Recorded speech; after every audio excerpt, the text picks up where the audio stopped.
Ipapacheck up ko si Janjan kasi nga meron siyang mga sugat-sugat sa mukha. Di ko nga alam, biglaan kasi yung parang biglang tumubo sa kanya.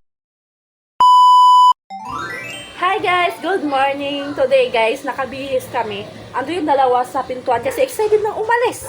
Kasi guys, pupunta kami ngayon sa clinic. Kasi nga, ipapacheck up ko si Janjan kasi nga meron siyang mga sugat-sugat sa mukha. Di ko nga alam, biglaan kasi yung parang biglang tumubo sa kanya yung mga sugat-sugat. Yung parang siyang namamaso, ganun. Kaya mamaya papacheck up ko siya para malaman ko kung bakit siya nagkaroon ng ganun. Andun sa labas. Jan! Halika dito, dali. Ayan, papakita ko sa inyo kung bakit papacheck up ko si Janjan. Ayan.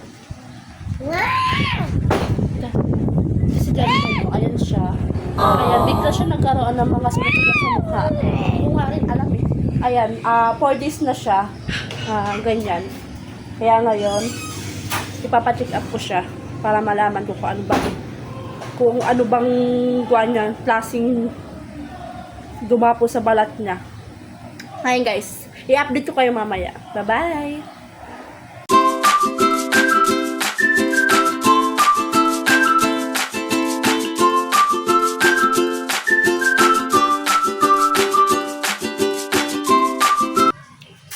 Hi guys! Welcome back! Ngayon guys, nakauwi na kami ng bahay.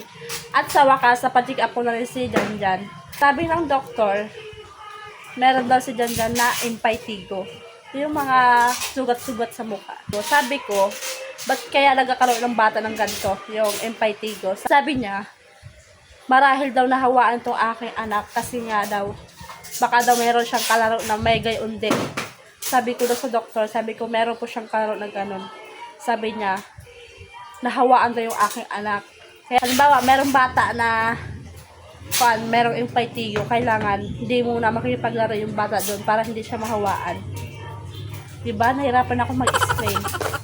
Ayun guys, binigyan lang siya ng ayun, gamot doon sa cetirizine, tapos ointment, hindi ko pa yung isa. Basta 3 klase lang yung nagamot para sa impetigo ni Janjan.